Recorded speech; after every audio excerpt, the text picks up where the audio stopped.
қазақтың Әлішер ағам арман мұңы, міне жоқ деп қоямын талған бері, бабасы қасиетті батырлардан дарған адамдығы, аңғалдығы. Тұла бойы өнерге тұнған дарынды балалар келген қонақты жырларымен қарсы алды. Қадір тұтқан тұлғасына деген ақ тілектерін ақтарып, қара өлеңмен жеткізді. Себебі жастайынан өнерге машықтанып, орда бұзар жасында елге елеулі болған азамат бүгінде өскелең ұрпаққа үлгі. Әлішер аға туралы көп мәлімет іздедім, ғаламторлардан тексердім, толық іздедім да Әлішер аға туралы. Ал содан кейін екінші күні өлең жазып бастадым. 3 тілді толық меңгерген кісі. Оның бойында 8 қырлы, жаңағы бір сырлы деп айтып кеттік қой, көптеген өнерлер. Ол қос кеменің басын ұстаған суға кетеді деп айтады ал біреулер. Ал бірақ ол суға кетпейді. Қайта қос қанатын бірдей қаққан адам өз қияға қанат қағып биік шыңына жетеді. Ол адамның бойындағы ерекше қабілеті және бізге жалпы жігіт адамдарға жетпес өнерде аз дейді.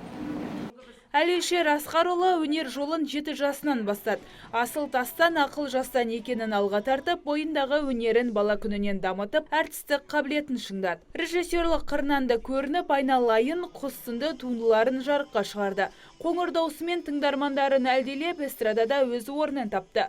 Бүгінде өмірлік тәжірибесімен бөлісіп, балғындардың сауалдарына ашық жарқын жауап беріп, қызықты оқиғаларымен де бөлісе кетті. Өмірінде бірінші рет атқа қонған ақылды екен. Сол ат алып қашып кеткен фильмде бар. Алып қашып кәдімгідей басынан тартсам, енді мен 7-дегі қаршадай ғана балам, басы қатты көнбей әкемнің айтқаны дәстүр салт демек есіме түсті. Ат алып қашып бара жатса тауға қарай бұрды. Сол шабысты, сол үрдіс тауға қарай бұрды. Бір кезде шаршады.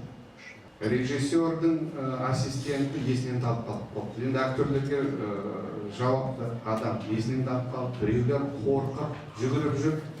Дарынды жастармен өткен сыр сұхбаты өнер иесін қанаттандырмай қоймады. Олардың алғырлығы, біліктілігіне тәнті болып, таң-тамаша күйге енді. Бүгінгі кездесу менің үшін үлкен толғаныс. Енді қан жүгіріп, жүрек дүрсілі көбейгені сөзсіз. Балалардың көзіне қарап, бұларға менің жасаған фильмдерім жетті ме? Шын ба, өтірік па? Осыны тексеру үшін, осыны саралау үшін, осы балалардың тамырын ұстау үшін келдім. Мен үшін үлкен қуаныш. Жалынды жастар ел ертеңі, саусағынан балтамған шеберлері, сөз зергерлері де жиыннан ерекше әсер алды. Талабымен тау қопаралар, олар асқақ арманға жетпекке шабыттана түсті. Бас қосудың мақсаты да осы еді. Қазіргі біздің балдарымыздың барлығы да осы өнер жолында кішкентай 7 жасынан бастап өнер жолына түскен адамның болашақта осындай биіктерге қалай шығу керек екендігін, сол кісінің өмір өткен жолына қарап, сол кісінің өзінің өмір сүруінен балаларға үлкен сабақ болады ғой деген ойдамын. Бүгінде Батырбек Өтеп атындағы өнер мектеп интернатында 240-қа жуық дарынды бала білім алады. Олар музыкалық және қолөнер бағытында тәлім алып, таланттарын арттыруда. Таңшолпан Шамбай, Айдар Мырзадәулетов, Сұлтан Бақчанұлы, ТВК телеарнасы.